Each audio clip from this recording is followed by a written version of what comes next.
Hello mga kapadayon, tuloy-tuloy lang sa pagtatanim. Ayan, update ko lang po yung sitaw natin. Mag-iisang buwan pagkatapos natin ma-direct na tanim sa lupa. Ayan. Medyo mabagal po ang kanyang paglaki. At hindi po tayo nag-apply dito ng commercial na pataba. Yan lang po yung ginagamit ko, yung mga tuyong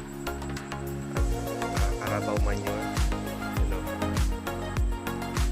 Yan.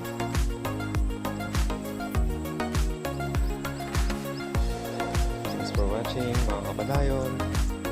Please subscribe to my YouTube channel.